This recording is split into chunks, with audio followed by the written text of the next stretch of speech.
Okay, स्वागत है सबका। आज हम वैदिक लाल किताब को आगे कंटिन्यू करेंगे। ओके, कल जहाँ से हम जहाँ राशि की बात हो रही थी कल, तो अब बात करेंगे।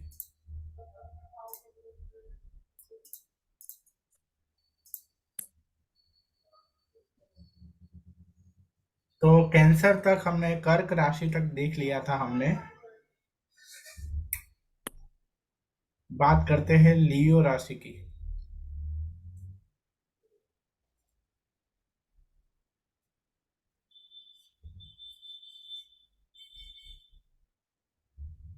तो लियो राशि है,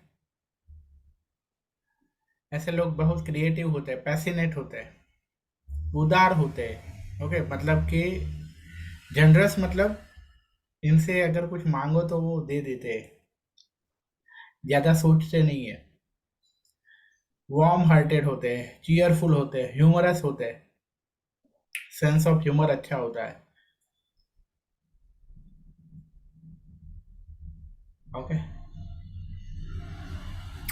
ऑलवेज हैप्पी रहना, हैप्पी रहते हैं, लोगों को हेल्प करते हैं। ओके, क्योंकि इसका स्वामी सूर्य है।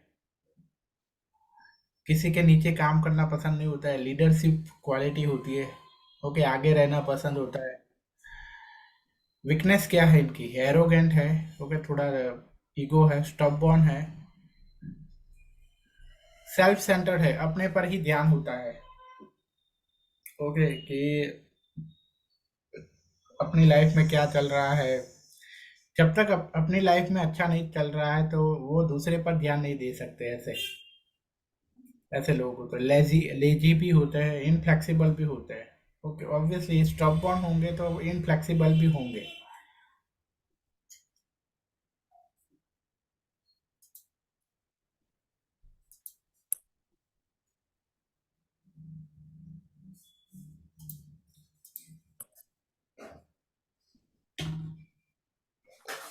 ओके, उसके बाद है वर्गो की बात करते हैं। तो वर्गो होते हैं, ऐसे लोग, स्ट्रेंथ है इसकी, लॉयल है, एनालिटिकल है, बहुत एनालिसिस, काइंड होते हैं, हार्ड वर्किंग होते हैं, प्रैक्टिकल होते हैं, साफ सफाई बहुत पसंद होती है इनको। ओके, हर चीज में एनालिसिस करना बहुत पसंद होता है कि ये अच्छा है, बुरा है, उस तरह से।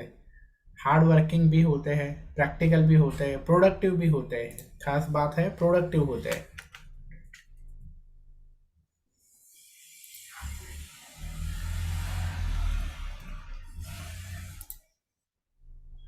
ओके, पैसा कहाँ से मिल सकता है, ये इस बारे में सोचते रहते हैं ऑलवेज।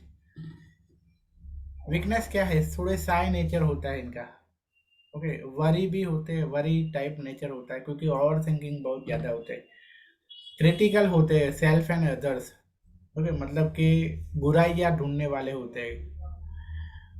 तो मतलब कि बहुत ही परफेक्शन टाइप वाले होते हैं। तो परफेक्शन टाइप वाले होने की वजह से क्या होता है कि हर जगह से कोई कोई ना कोई गलती निकालते रहते हैं। All work and no play, मतलब कि बहुत काम करते हैं और प्ले, मतलब एंजॉय नहीं करते हैं लाइफ को।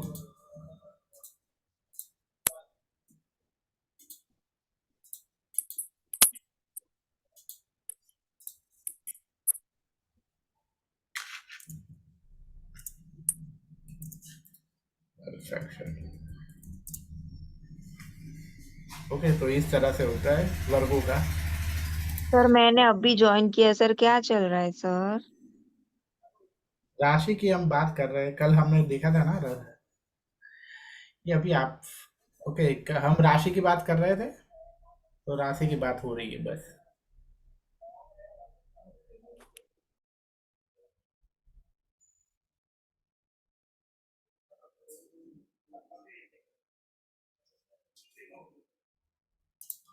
ओके, उसके बाद है लिब्रा। तो लिब्रा वाले कैसे होते हैं? कोऑपरेटिव होते हैं, डिप्लोमेटिक होते हैं, ग्रेस ग्रेस वाले होते हैं, फेयर माइंडेड होते हैं, सोशल होते हैं, जस्टिस बहुत पसंद होता है इनको। Want balance and justice.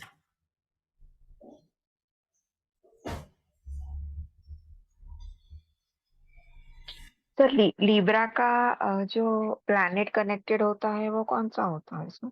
Venus. Venus है इसका स्वामी।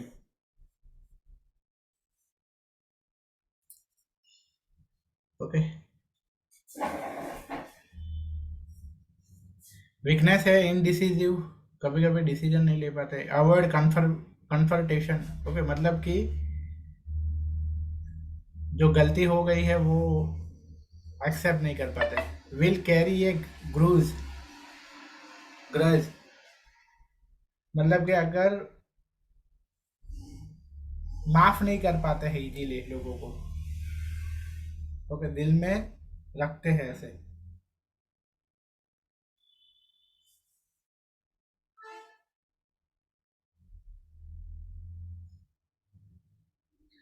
ओके, ईर्ष्या या दुर्भावना, किसी से ईर्ष्या होना या किसी को लेकर दिल में जो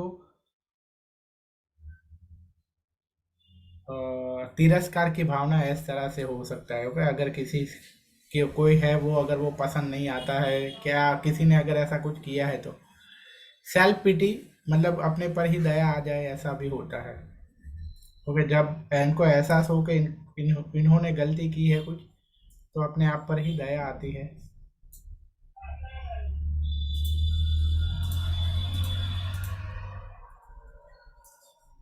उसके बाद है स्कॉर्पियो, वृश्चिक राशि। रिसोर्सफुल होते हैं, ब्रेव होते हैं, पैशनेट होते हैं, स्टबबॉर्न होते हैं और बहुत ही ट्रू फ्रेंड होते हैं। एक बार ये जिनको दोस्त मान ले वो फिर उनके लिए सब कुछ करने के लिए रेडी होते हैं। और डेयरिंग वाले होते हैं। दे हैव स्ट्रॉन्ग, बहुत ज़्यादा ड्रीम और होते हैं इनके। हैव ड्रीम एंड, बहुत सारे ड्रीम एंड डिजायर होते हैं इनके।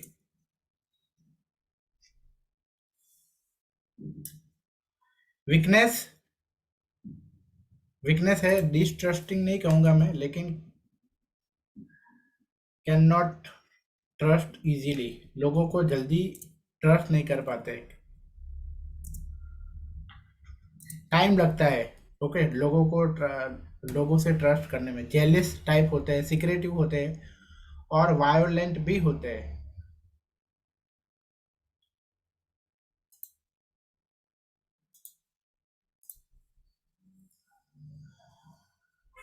उसके बाद है सेजिटेरियस। तो सेजिटेरियस भी बहुत जनरस होते हैं, मतलब बड़े दिल वाले होते हैं, आइडियलिस्टिक होते हैं, great sense of humour, always want to get knowledge.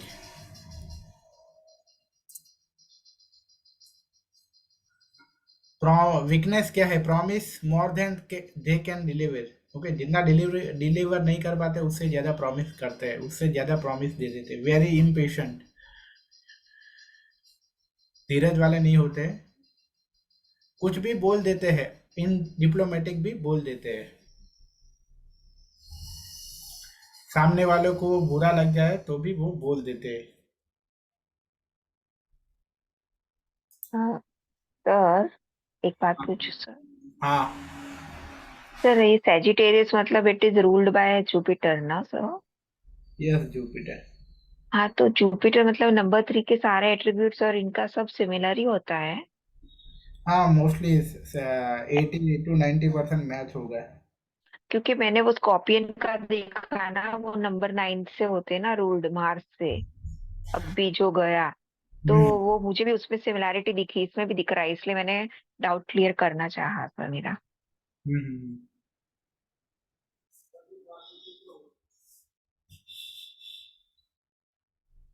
हम्म।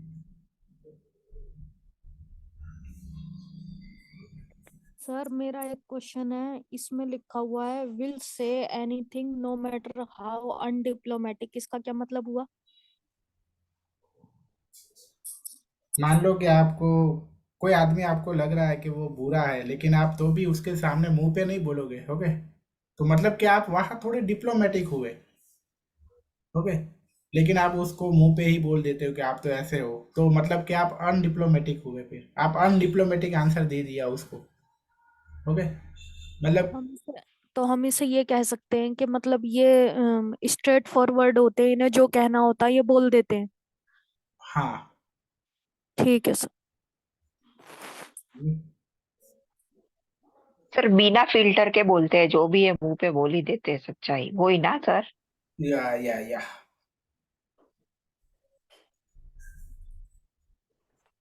वो स्ट्रेट फॉरवर्ड हो गया। उसके बाद है कैप्रिकॉन। तो ये लोग बहुत रिस्पॉन्सिबल होते हैं, डिसिप्लिन वाले होते हैं, सेल्फ कंट्रोल बहुत अच्छा होता है इनको, और उसके अच्छे मैनेजर भी होते हैं। खास बात ये है इनकी, सबसे हार्ड वर्किंग अगर कोई है, ओके, 12 जोडियक में, तो वो सबसे हार्ड वर्कर होते हैं। ये सर वर्कोहॉलिक भी बोल सकते हैं उनको, हार्ड बिना वर्क। काम के वो दिमाग ही खराब हो जाएगा उनको, कुछ हाँ, काम नहीं होगा। वर्क।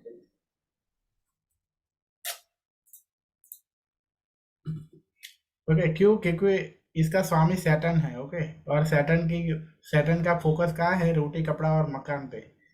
ओके, इसीलिए इसके लिए तो वर्क करना पड़ेगा, हार्ड वर्क करना पड़ेगा। ओके, वर्कहॉलिक बनना पड़ेगा इसीलिए। सर लेकिन इनकी फैमिली लाइफ डिस्टर्ब होती है, प्रोफेशनली अच्छा ग्रो करते हैं, हाँ, फैमिली कैरियर लाइफ डिस्टर्ब होती है। कैरियर अच्छी होती है, पर फैमिली लाइफ अच्छी नहीं होती है।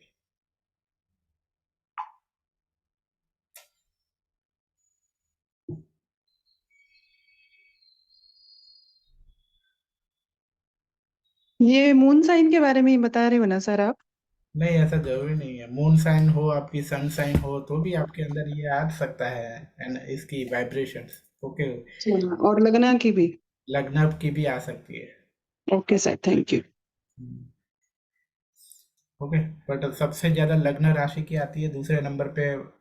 हमारे में अंदर जो सबसे ज्यादा इफेक्ट होती है वो लग्न राशि की, फिर मून राशि की, और फिर सन राशि की होती है, सूर्य राशि की। Okay sir.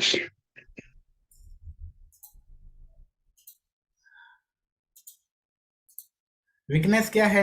No eat all, मतलब कि इनका ऐसा नेचर, ऐसा मानते हैं कि मैं सब कुछ जानता हूँ, कि मुझे सब कुछ पता है। Unforgiving, expecting the worst. Okay, मतलब कि ऑल बहुत नेगेटिव होते हैं। ओके, सर ये कॉन डेसेंडिंग का क्या मतलब है? कंडेस्टिंग का मतलब है अपने आप को वो ऊंचा दिखाने का व्यवहार, वैसा बिहेवियर, अपने आप को ऊंचा दिखाना। अच्छा, दिखावा करना। नहीं, दिखावा नहीं करना। या अपने आप को टॉप पे शो करना हमेशा। हाँ, अपने आप को ऊंचा, लोगों से ऊंचा दिखाना है।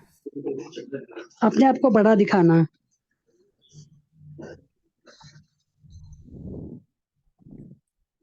ठीक है सर। हम्म। मैं ही कुछ सब कुछ हूँ, बाकी सब पानी कम चाय है। हाँ।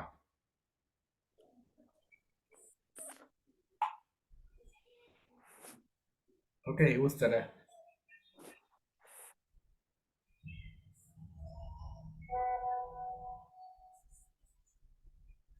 वैसे सर ये लोग होते भी थोड़े ऐसे हैं, उनको नॉलेज बहुत होता है, लेकिन ये नेगेटिव ट्रेट हो जाता है ना बाकी सर, अगर अपने आप को ऐसा समझे तो। हम्म।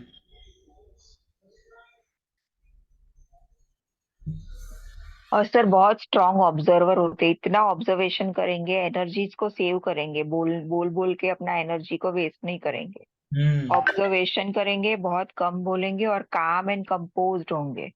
Yes, yes, yes. वो सब मेरे हस्बैंड है ना सर, इसीलिए। हम्म। ओके। सर दूसरा दिखाइए। हाँ।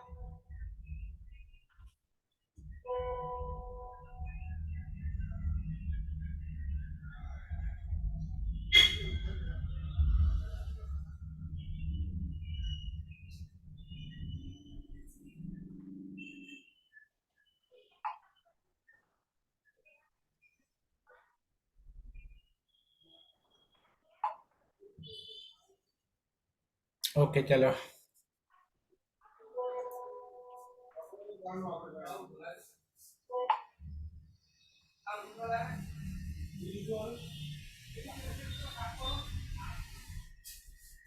एक्वेरियस। तो एक्वेरियस वाले होते हैं प्रोग्रेसिव होते हैं ओरिजिनल होते हैं, मतलब कि इनको ओरिजिनलिटी पसंद होती है, इंडिपेंडेंट रहना पसंद होता है, ह्यूमैनिटेरियन और मानवतावादी होते हैं।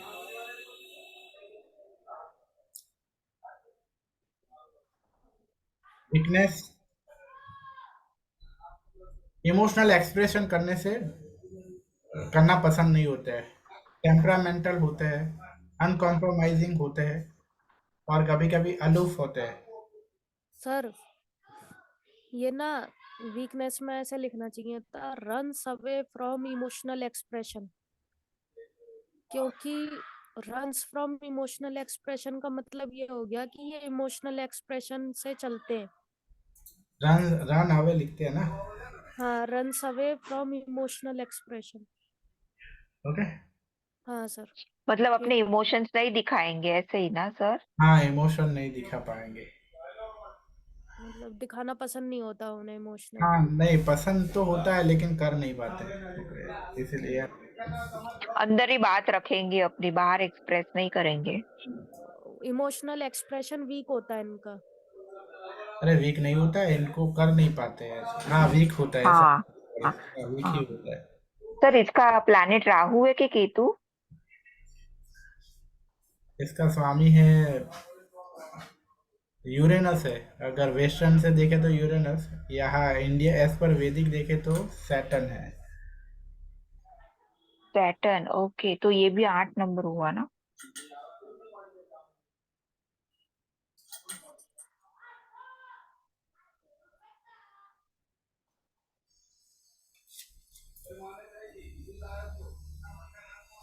ये बात करते हैं पाइसिस की।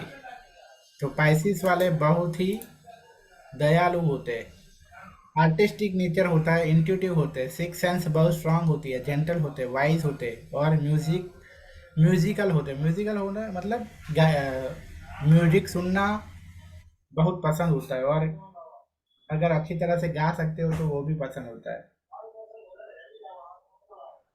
म्यूजिक लवर होते हैं। Hmm. Weakness, fearful, overly trusting. Okay, मतलब कि किसी भी चीज़ पे बहुत जल्दी से ट्रस्ट कर देते हैं, किसी भी चीज़ को बहुत जल्दी से मान लेते हैं, चाहे वो आ, मतलब सही हो या गलत हो। ओके, और लोगों पर भी बहुत जल्दी से ट्रस्ट कर लेते हैं, ये वीकनेस है। सैड तो नहीं कहूँगा मैं। डिजायर टू एस्केप रियलिटी से भागते हैं। कैन बी ए विक्टिम और martyr.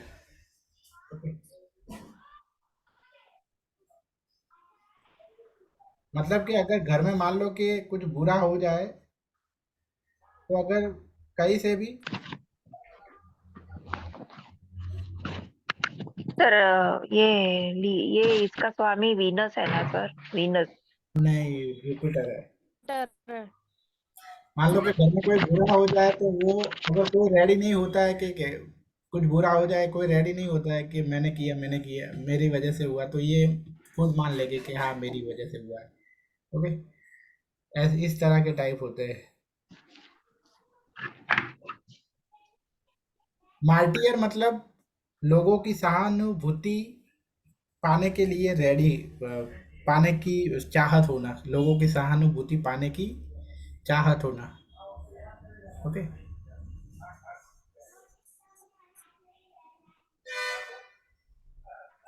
Sir Pisces and Sagittarius दोनों का जुपिटर है ना सर?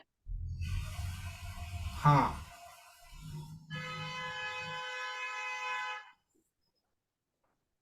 ओके।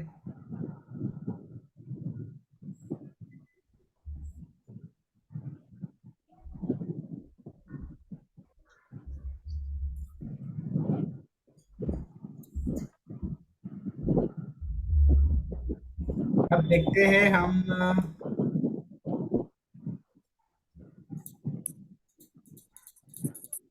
दिख रहा है? यस सर, दिख रहा है सर। बड़ा स्क्रीन नहीं होगा, थोड़ा छोटा है बहुत। Okay. Okay, thank you sir. Okay, तो अभी अभी अभी तक हमने जो देखा वो वैदिक एस्ट्रोलॉजी के पार्ट थे। अब अभी आया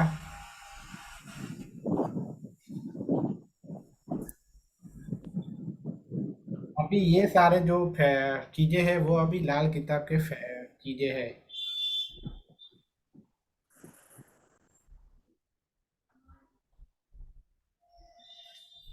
सर इसी से चलेगी ना आगे की लाल किताब?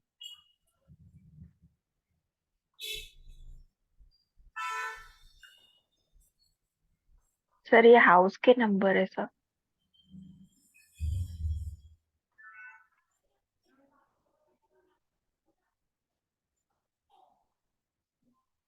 2 मिनट। हाउस हाउस के ही तो नंबर है।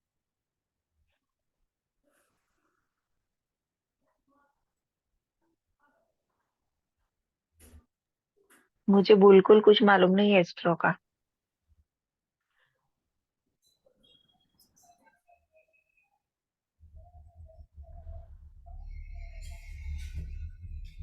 ओके, तो ये एज पर लाल किताब ये रूल है कि ये प्लैनेट प्लैनेट एंड इट्स पक्का घर, मतलब क्या कि ये प्लैनेट है ना, ये घर में अच्छे रिजल्ट देते हैं। तो मंगल के पक्के घर कौन कौन से हैं? तीसरा और आठवां, विनस का सातवां, सूर्य का पहला, मून का चौथा, मर्क्यूरी का छठा और सातवां, जुपिटर का 2, 5, 9, 11 और 12, सैटर्न का आठवां और 10वां, राहु का 12वां और केतु का छठा। सर इसके हिसाब से तो बस मेरा शायद शनि ही ठीक है, मगर वो भी 0 डिग्री का है। हाँ, ओके। ठीक है सर। उसके बाद है प्लैनेट एंड इट्स मंदा घर, मतलब कि हर प्लैनेट है वो कौन से घर में अच्छे अच्छे रिजल्ट नहीं देता है या कम सर रिजल्ट बड़ा देता है। बड़ा कर देना सर ये वाला स्क्रीन चार्ट जो है। अरे स्क्रीन तो बड़ा ही है ये। मतलब चार्ट चार्ट का साइज बड़ा चाहिए सर।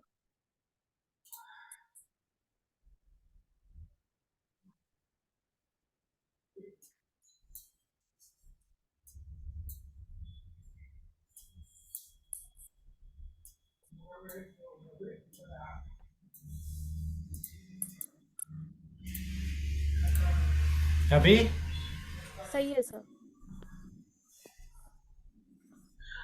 तो मंगल है वो चौथे घर में अच्छे रिजल्ट नहीं देता, ये बात है इस पर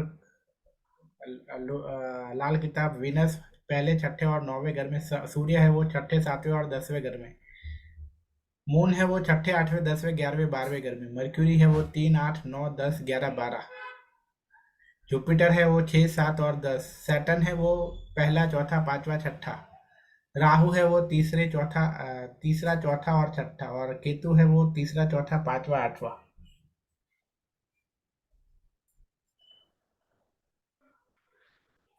सर एक मिनट स्क्रीन दिखाइए ना फिर से प्लीज।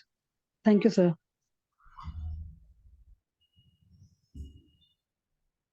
उसके बाद है ब्लाइंड कुंडली एंड हाफ ब्लाइंड कुंडली।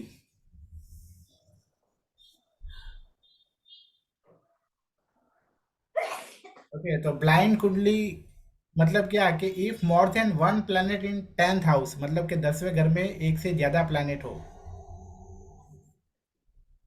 और उसमें से कोई कोई भी दो प्लैनेट है वो एक दूसरे के दुश्मन हो, तो उसे ब्लाइंड कुंडली कहते हैं। क्योंकि फॉर एग्जाम्पल शनि और मंगल है वो 10वें घर में है, और शनि और मंगल है वो एक दूसरे के दुश्मन है, तो इस केस में ये कुंडली है वो ब्लाइंड कुंडली हुई। आई बात समझ में? सर ये नहीं समझ में आया मुझे तो। नहीं समझ में आया तो रहने दो। ओके, जरूरी नहीं है समझना, अभी नहीं समझ, इतनी सिंपल बात तो है, और भी समझ में नहीं आता तो मैं क्या करूँ। सर 10 ब्लाइंड घर में। मतलब वो ब्लाइंड आपने बोला कि वो हाउस में अगर वो प्लैनेट्स है तो ब्लाइंड बोले वो मतलब नहीं समझी, ब्लाइंड कुंडली मतलब। हाँ, वो तो अभी समझाना बाकी है। ये ब्लाइंड कैसे बनता है वो तो समझ में आया ना। हाँ वो आया, 10th अब हाउस आप वाला। ऐसा बोलो ना, मैंने जो बताया वो समझ में आया। मैं ये पूछ रहा हूँ, मैं ये नहीं पूछ रहा हूँ कि ब्लाइंड कुंडली से क्या होगा। मैंने ऐसा नहीं पूछा अभी आपको।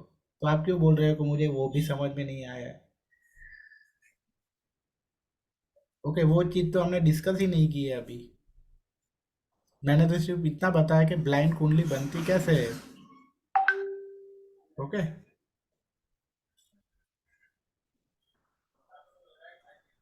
हाफ ब्लाइंड कुंडली।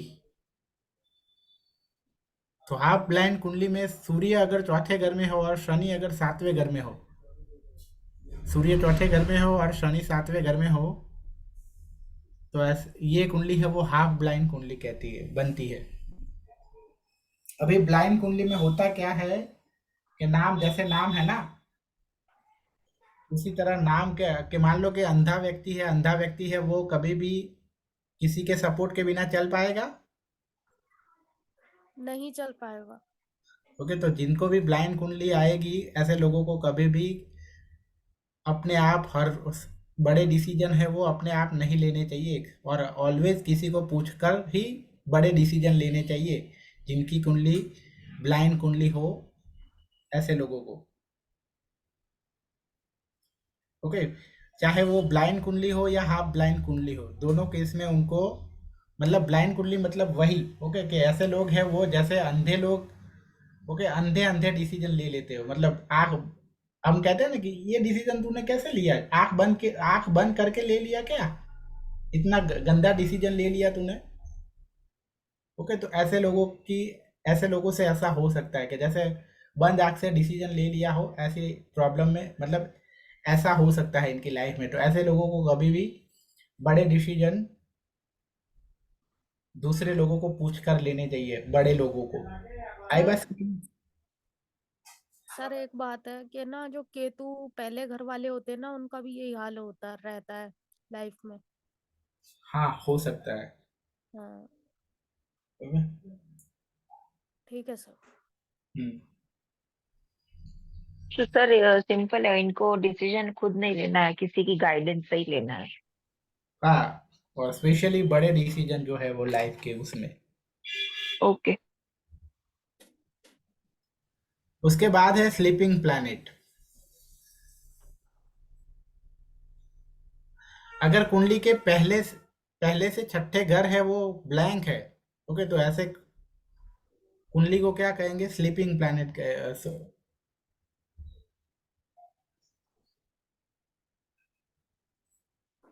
सॉरी, हाँ, अगर एक से छठे घर है ना कुंडली के, वो अगर खाली है, तो वो कुंडली के सारे प्लैनेट है वो स्लीपिंग प्लैनेट, सोए हुए प्लैनेट माने जाएंगे।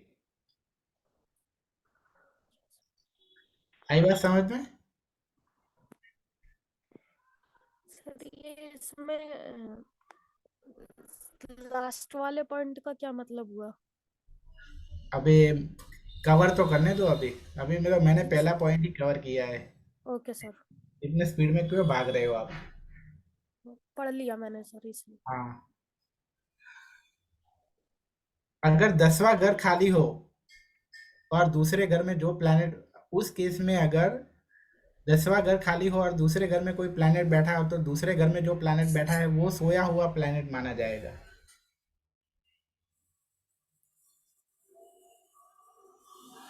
दूसरा घर खाली है, अगर दूसरा घर खाली है और 10वें घर में जो प्लैनेट बैठा है, तो वो प्लैनेट है वो सोया हुआ माना जाएगा।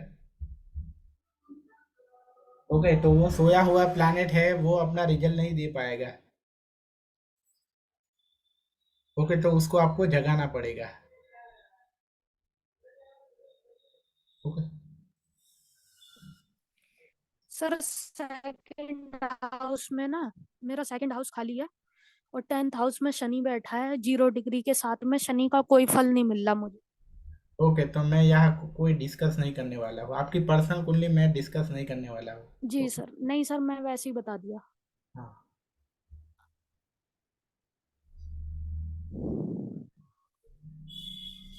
सर आज ये सारे रूल्स आप डिस्कस कर रहे हैं लाल किताब के बेसिक रूल्स? हाँ, ओके।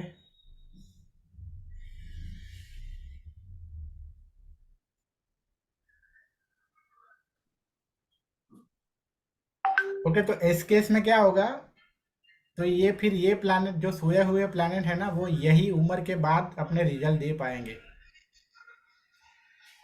ओके, या फिर वो प्लैनेट, मान लो कि सूर्य आपका प्लैनेट है, सूर्य आपका सोया हुआ प्लैनेट है, तो उसको जगाने के लिए आपको क्या करना पड़ेगा,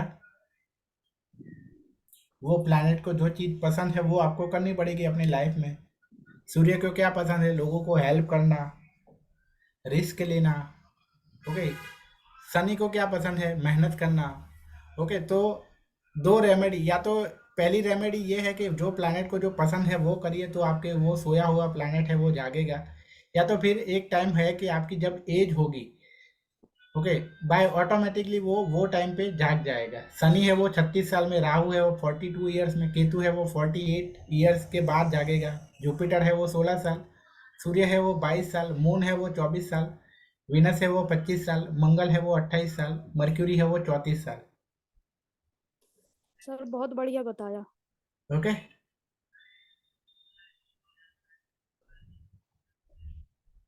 उसके बाद है इमैच्योर कुंडली, मतलब नाबालिग कुंडली। तो इतनी सारी कंडीशन में से कोई भी एक कंडीशन अगर मैच होती है, ओके, तो आपकी कुंडली है वो इमैच्योर है, मतलब कि ऐसे लोग इमैच्योर होंगे फिर। ओके, लोग ऐसे लोग मैच्योर नहीं होंगे। ओके, अगर पहला, चौथा, सातवां और 10वां घर खाली हो, ओके, चारों पे चारों घर खाली हो,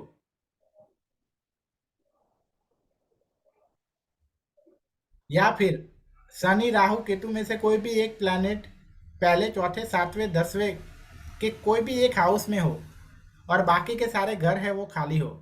कहने का मैं एग्जांपल दूं, यहाँ मान लो कि शनि है वो चौथे घर में है, और पहला, सातवां और 10वां घर है वो खाली है।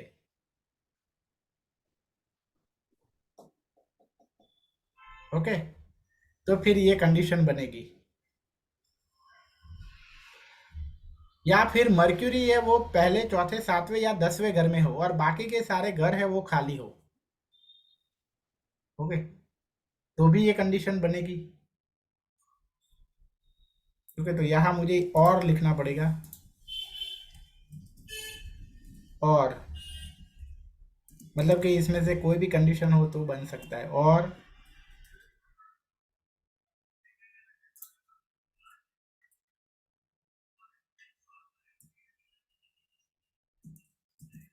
चारों में से कोई भी कंडीशन हो तो ये बन सकता है। या केतु अकेला 12वें घर में हो, तो ऐसे लोग, ओके, तो ऐसी कुंडली है वो इमैच्योर बनेगी। ऐसे लोग इमैच्योर होते हैं। ओके, इमैच्योर जिसे हम हिंदी में क्या कहते हैं, नाबालिग। तो नाबालिग लोगों को क्या करना होता है,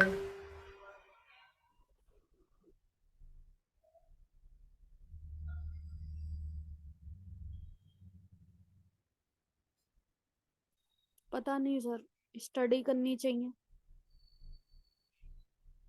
सर मैच्योर हो जैसे बिहेव करना चाहिए। उसे अपना ज्ञान बढ़ाना चाहिए। हाँ, अपना ज्ञान बनाना चाहिए, मैच्योर बनना चाहिए। या फिर जो नाबालिग होते हैं वो ऑलवेज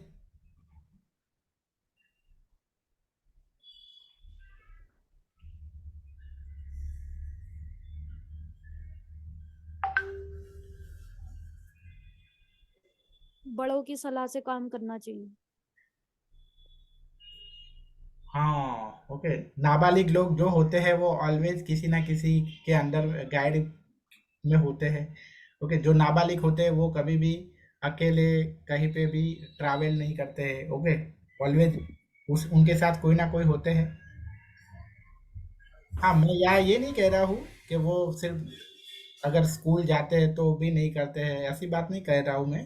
ओके, 10 मतलब कि अगर 10th स्टैंडर्ड में है तो वो एटलीस्ट स्कूल तक तो अकेले ट्रैवल कर सकती है, लेकिन कहाँ आप एक शहर से दूसरे शहर तक वो ट्रैवल नहीं करते। ऑलवेज उनके साथ कोई ना कोई होते हैं। एम आई राइट? जी सर। तो इस ऐसे लोगों को भी ऑलवेज ऐसे कोई मतलब कोई जो बड़ी ऐसे कोई कंडीशन हो तो कोई ना कोई साथ इनके होने चाहिए। ओके, जब तक वो मैच्योर नहीं बन जाते तब तक।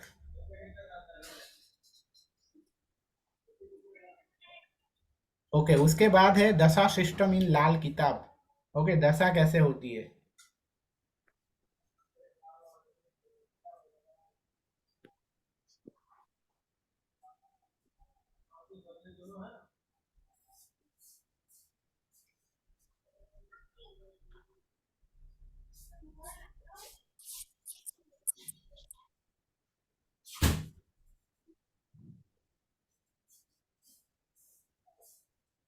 सर वैदिक में तो ज्यादा टाइम तक रहती हैं ये दशाएं शायद। हाँ, पर यहाँ ऐसा होता है। और इसमें ऐसा होता है कि वहाँ कैसा होता है कि आपका चंद्र जो जिस नक्षत्र में होता है वो नक्षत्र का जो स्वामी होता है ना, वहां से दशा स्टार्ट होती है। फॉर एग्जाम्पल, अगर चंद्र है वो बुध के नक्षत्र में है तो दशा है वो बुध से स्टार्ट होगी। पर जी यहाँ सर। बाय डिफॉल्ट आपका जन्म होता है तो पहली दशा है वो सैटर्न की आती है। फिर बोलो 6 साल पहले, 6 साल सैटर्न की, उसके बाद 6 साल है वो राहु की, फिर 3 साल केतु की, फिर 6 साल गुरु की, फिर 2 साल सूर्य की, फिर 1 साल मून की, फिर 3 साल विनस की, फिर 6 साल मंगल की, फिर 2 साल मर्क्यूरी की। इस तरह से 35 साल का एक साइकिल होता है। फिर 36वें साल में फिर से सैटर्न की दशा स्टार्ट होती है 6 साल के लिए। आया समझ में? हाँ सर। ओके। फिर तो सर लाल किताब का ना पूरा सॉफ्टवेयर ही अलग हो जाएगा, मतलब वो वैदिक वाला जो सॉफ्टवेयर रहता है ना उससे तो इसका कैलकुलेशन हो ही नहीं पाएगा। ओके, इसीलिए देखना है 36। ओके, जब हम 36वें साल में हम जब एंटर करते हैं तो सैटर्न की दशा होती है। फिर हमारे 42 ईयर पूरे होंगे, 36 से, हाँ 41 पूरे होंगे तो राहु की स्टार्ट होगी। वो कब तक चलेगी? 47 तक। और उसके बाद 3 साल केतु की चलेगी। ओके, और यही पीरियड में अभी सबको है ना, छोटे मोटे अभी डिसीज होते रहते हैं। क्यों? क्योंकि जो डिसीज डिसीज के रिस्पॉन्सिबल जो प्लैनेट है ना वो सैटर्न, राहु और केतु है। ओके, जो हेल्थ बुरी करने वाले जो प्लैनेट है ना वो यहाँ होते हैं। ओके,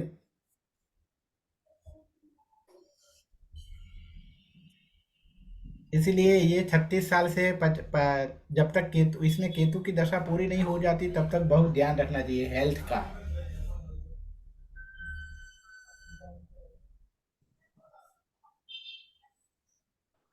ओके, यहाँ हमारा लाल किताब का जो बेसिक वर्कशॉप था वो पूरा हुआ। सर एक बार वार्गो का दिखाएंगे सर, मैं मिस कर गई वो स्लाइड वार्गो वाला। सर मेरे को टॉरस वाला दिखाना। हाँ,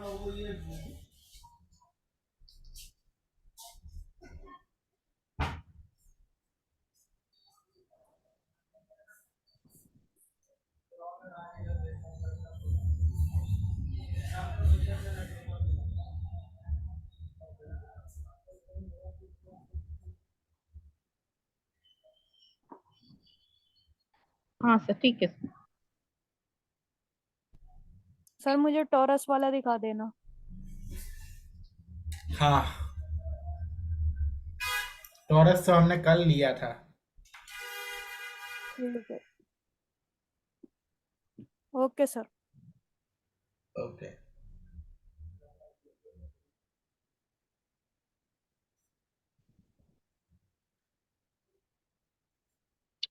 सर लियो प्लीज दिखाएंगे।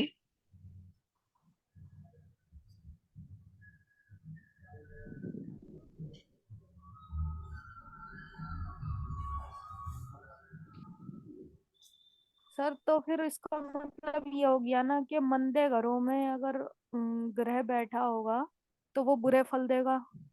बुरे फल नहीं देगा, नॉट नेसेसरी कि बुरे फल ही देगा, लेकिन अपने रिजल्ट नहीं दे पाएगा। सर एक बार वो ब्लाइंड कुंडली का जो दिखाए थे वो वाली स्लाइड दिखाइए ना।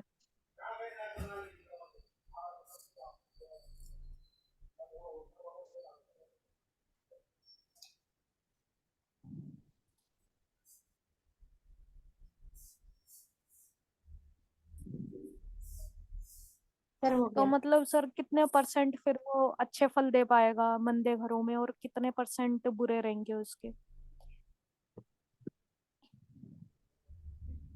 क्या बोल रहे हैं, क्या बोला आपने? सर मंदे घरों में अगर कोई घर घर में अगर कोई प्लेनेट रहेगा तो वो कितने परसेंट अच्छे फल दे पाएगा और कितने परसेंट बुरे दे पाएगा। मैंने ऐसा बोला ही नहीं है कि इतना अच्छा देगा और बुरा देगा, मैंने सिर्फ इतना बोला है कि अच्छे रिजल्ट नहीं दे पाएगा। ओके, बुरे देगा ऐसा नहीं बोला है मैंने। अच्छे नहीं दे पाएगा उसका मतलब बाय डिफॉल्ट ऐसा नहीं होता है कि बुरे देगा, उसका मतलब अपने अच्छे रिजल्ट नहीं दे पाएगा। ओके।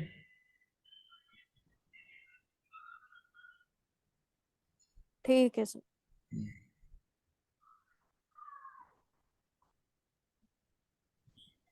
सर एक बार लिब्रा से पाइसिस तक दिखाओगे? मैंने पाइसिस से ज्वाइन किया, बाकी के सब मैंने अभी ले लिए स्क्रीनशॉट। एक्चुअली नेट इशू था, मैं कर नहीं पाई आज क्लास।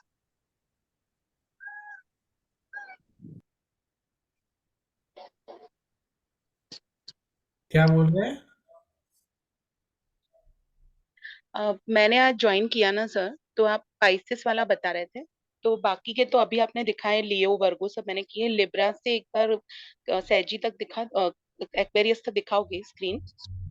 हाँ, स्क्रीन दिखा देता हूँ। लिब्रा से बाकी है ना? जी सर जी।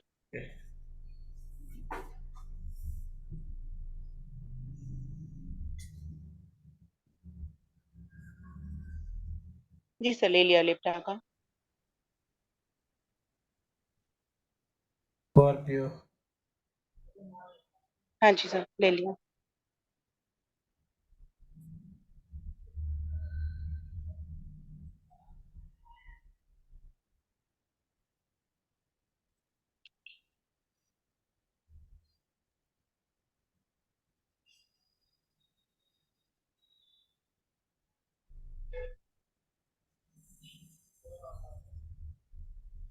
जी सर ले लिया इसका, सेजिटेरियस का।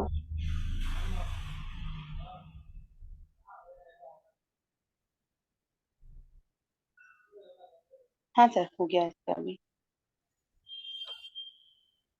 Thank you sir. Okay.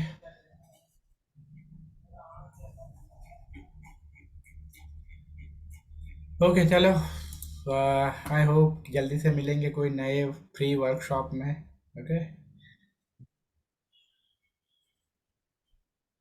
Thank बहुत यू सो मच सर। बढ़िया सर, थैंक यू सर। या